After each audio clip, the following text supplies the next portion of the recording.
खणी खोड़ खुशियूं रमज़ान आयो खणी खोड़ खुशियूं रमज़ान आयो वरी मोटी मिठड़ो मेहमान आयो भला भाग भायूं लख बिस्मिल्लाहूं लख बिस्मिल्लाहूं रहमत ऐं बरकत वारो महीनो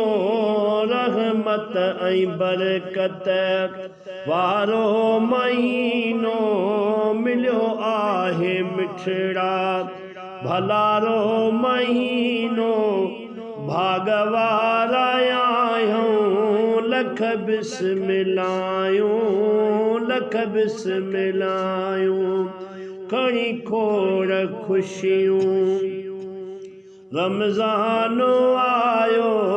वरी मोटी मिठड़ो मेहमान आयो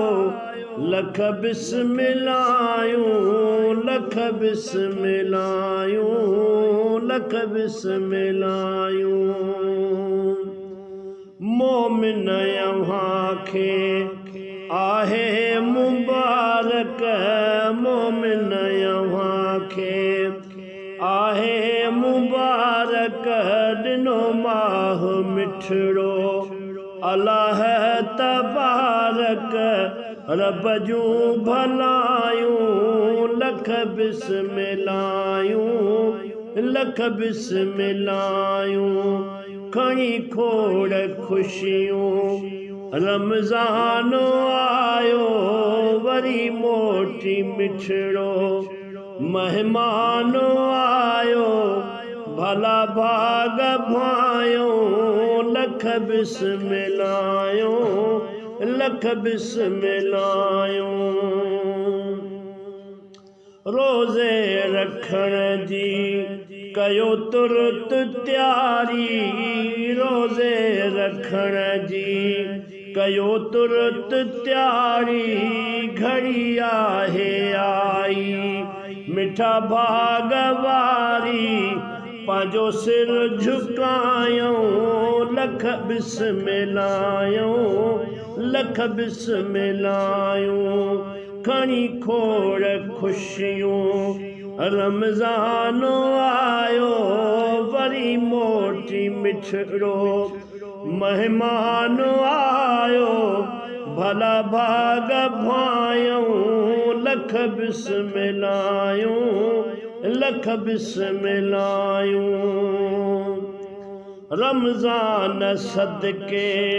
बेड़ा पार थींदा रमज़ान सदके बेड़ा पार थींदा दुख दर्द सारा थी दूर वेंदा थींदियूं सभु सणायूं लख बिस्मिल्लाहूं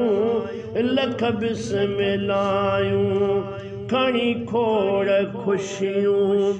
रमज़ान आयो वरी मोटी मिठड़ो मेहमान आयो भला बाग भायूं लख बिस्मिल्लाहूं लख बिस्मिल्लाहूं गुलबहार बुघिया कर तूं इबादत गुलबहार बुघिया कर तूं इबादत तरफ़ा खुदा जे मिली आ शहादत